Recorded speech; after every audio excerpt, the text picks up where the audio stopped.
Well, good afternoon. I'm Mayor Lori Ackerman from the City of Fort St. John, and I've got a wee reputation for sticking my nose into whatever project is going to impact our community. We are what I call a home and host community. So apparently that would double the cost, and so it seems like it some days. I want to share an interesting trend in young families. They seem to be moving to Fort St. John together. So that answers Barb's question about how do you shovel a walkway when you have a baby. Call your friend. The other bonus is when they move up together, they become experts in the field that they're working in, and unlike their friends who are flying back and forth, they become managers and supervisors. Some of our very good friends, from my husband and I, they are from Atlantic Canada. They own retirement property here, and when they finally retire, they will move back to Atlantic Canada. So here's a population pyramid, and on the right is the percentage, or that's the British Columbia's population pyramid, and on the left is Fort St. John. So you can see that we have a very young community, as I said last night, average age of 31 and a half, which is younger than my children. So this is our official community plan. We just made it into bylaw in August, and it triggers many of our master plans, our downtown action plan. We did a 50-year growth study, which seems a little aggressive for a community, but considering we've been there for 225 years, it's not a long time. We have a master transportation plan, a recreation plan, development of tourism, culture and heritage, diversity. We have 32 different cultures in Fort St. John. Someone spoke about the diversity at Site C when they were down there. We have it in town. It's remarkable. We love our Bollywood and everything else that goes with it. We have seen the boom and the bust. We have been there, done that, got the bumper sticker and the t-shirt to go with it. And now we do everything in a planned and principled approach. So our 5 guiding principles within our official community plan are listed there for you. These enhancing our quality of life, valuing partnerships, embracing our diversity, increasing economic opportunities, and being environmentally sustainable. So our strategic plan was completed last year, and in that strategic plan we have 5 goals, and they're listed there for you.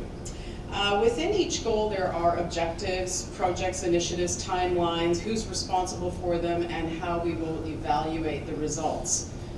We also have why it matters to the community to have that goal. And it's important that we explain that to the community because we heard from them what was important. Our strategic plans are also linked, wherever appropriately, to the United Nations Sustainable Development Goals for communities. And I have yet to meet, and if you know of anyone, I've yet to meet another community in Canada that has actually linked their strategic plan to the UN Sustainable Development Goals. It's because we want results. We don't want a binder sitting on a shelf. We hire only rock stars. We don't have time to be slow about this. A couple of years ago, Site C raised its head, and we recognized that we had not done anything in this particular industry. We were very cognizant and aware of the oil and gas industry, the forestry industry, and the agriculture industry, but building a hydroelectric dam in our area had not been done for several decades. Site C would be the 3rd dam on the Peace Country, or sorry, on the Peace River. This is a summer I will never get back. We went to every playground. We spoke to grandmas, grandpas, mums, and dads. We went to every coffee shop, every Rotary Club, every nonprofit organization, the Health Authority, the RCMP, and the school district. We went to the Chamber of Commerce. We spoke to everybody about how would the community be impacted should this project move ahead. For this, we got an international award and 2 national awards, and a lot has come from this. And why did we do it? Well, we did it because this is 2004. 50% of our roads were gravel with open ditches. 63 kilometers or 60% did not have street lights. 52% were gravel. 35 kilometers needed to be reconstructed completely, and 60% of the community had no sidewalks. We could not continue to build that way. So here's Site C in relation to the community. And I just have to say that when the proponent did their socioeconomic plan, they didn't even mention Fort St. John in it. Now that's 7 kilometers from my downtown. It's a significant project in British Columbia, but LNG will actually have a larger and longer impact on our community. So the work that we have done, we've not hid it under a bushel. We've shared it with communities across northern British Columbia that are going to be impacted by other projects. So Site C has, this project has been shared with Kitimat, with Terrace. I was out in Newfoundland here last year talking to some communities, and I've also taken this down to Peru, where I'm going on Friday again. So this is a slide from a presentation that I did a few years ago when we were negotiating, and our research and analysis methodology and in the current state of discussions, of course nothing was equal. The United Nations World Commission on Dams that we did a lot of research through said that these projects really do focus on the benefit to the community and not the impact. So our community told us the impact. We created several presentations and took them to the Joint Review Panel. We actually did a report card for the Joint Review Panel for BC Hydro, and you can see that their idea of mitigation was either avoidance or transfer of responsibility. And we felt that that was just not an appropriate approach to take. So while I'm focusing on Site C, we have negotiated some significant agreements over the years. So 2017 brought in about $26 million to our community, keeping in mind that my population is somewhere around 22,000.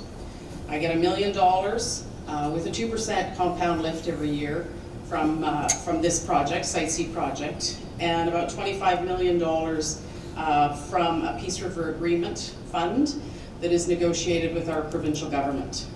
And that is because we do not receive any tax benefit from the industry outside of our jurisdiction. And that was just not fair.